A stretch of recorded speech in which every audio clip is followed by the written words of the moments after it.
In June 2016, the Brexit referendum alerted us all to the rising power of populism and signaled that Donald Trump had a real chance of winning. Visiting Britain now, on the eve of its general election, I felt I caught another glimpse of where politics might be headed in advanced democracies. Democrats facing a resurgent Donald Trump this fall should pay close attention. No matter what poll you look at, the ruling Conservative Party appears headed for a catastrophic defeat. One poll in particular has captured everyone's attention. Conducted by Savanta for The Telegraph, it predicts that Labour will beat the Conservatives, also known as the Tories, by 21 points. A statistical model from Savanta and another firm, Electoral Calculus, translates these numbers into parliamentary seats based on polling and turnout estimates, projecting that Labour will win over 500 seats out of 650 in the House of Commons, and the Conservatives will get barely 50.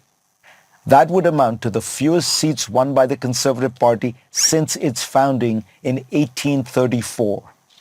According to these projections, most of Britain's senior-most cabinet ministers would lose in their own constituencies, including Rishi Sunak, who could become the first sitting Prime Minister to be so humiliated. I should caution that other models relying on different data don't expect the results to be this bad for the Conservatives, but they still forecast a crushing defeat.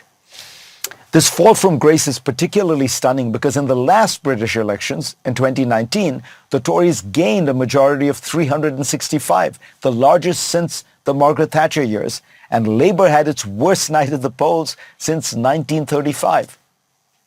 What explains the Conservative debacle? Rory Stewart, the Tory politician and author of a brilliant memoir, How Not to Be a Politician, argues that over the last decade, the Conservative Party lost one of its most treasured attributes, seriousness. He told me, the Labour Party has usually been seen as well-meaning, with its heart in the right place, but feckless, rash, and often incompetent. The Tories were seen as tough, even heartless, but assuredly competent. That reputation has been trashed by the chaos of Boris Johnson, Theresa May et al. But it's more than just incompetence. The Conservatives face a problem that afflicts the right almost everywhere. What do they stand for? Since 2010, the Tories presented themselves under David Cameron as the party of traditional fiscal conservatism, which meant austerity. Then they pivoted to Trump-style populism under Boris Johnson, and then to Thatcherite free market ideology under Liz Truss. Recently, the populist hard-right Reform UK party, led by Nigel Farage, has been climbing in the polls and dividing the Conservative vote, which might give Labour an even larger parliamentary majority than it would already have gotten. As I've argued before, politics is moving away from the left-right divide over economics to an open-closed one centered on cultural issues like immigration, identity, and multiculturalism. As the Tories remain internally divided on these issues, Reform presents itself squarely as advocating for a more closed Britain. Assuming that the Tories do suffer a humiliating defeat, it's conceivable that Nigel Farage will find a way to take over the Conservative Party and make it thoroughly populist, as Trump has done with the Republicans. So the right in Britain is divided unlike Republican unity around Trump. So the real lesson may be for the American left. In Britain, many see this election as a negative vote against the Conservative government rather than an affirmative vote for the Labour leader, Keir Starmer. He's not a thrilling, charismatic leader. He has a lower approval rating than Tony Blair had when he won big in 1997. But Starmer has been a brilliant strategist in his positioning of the Labour Party. Fraser Nelson, the editor of The Spectator, a legendary Tory publication, said to me, the best argument in Starmer's favor is that he would handle the country as strategically and effectively as he has handled the Labour Party. Rory Stewart pointed out that by occupying the centre, Starmer has forced the Conservatives further right, where there are fewer votes.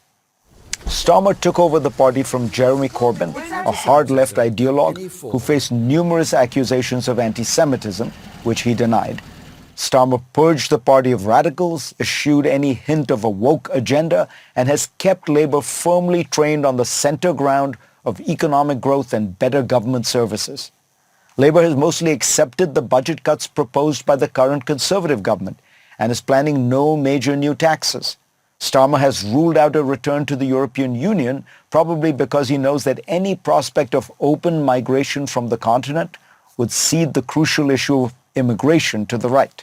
In fact, in his televised debate with Rishi Sunak, he attacked the Tories on immigration from the right, accusing Sunak of being, quote, the most liberal prime minister we've ever had on immigration, unquote. To me, the lesson from Britain is for the left to win, it must stake out the center ground, ensure especially that it cannot be outflanked on immigration, and steer clear of overtly ideological woke politics that alienate many average voters. It is not a strategy that wins plaudits from the base, but it is likely to win elections, which is more important.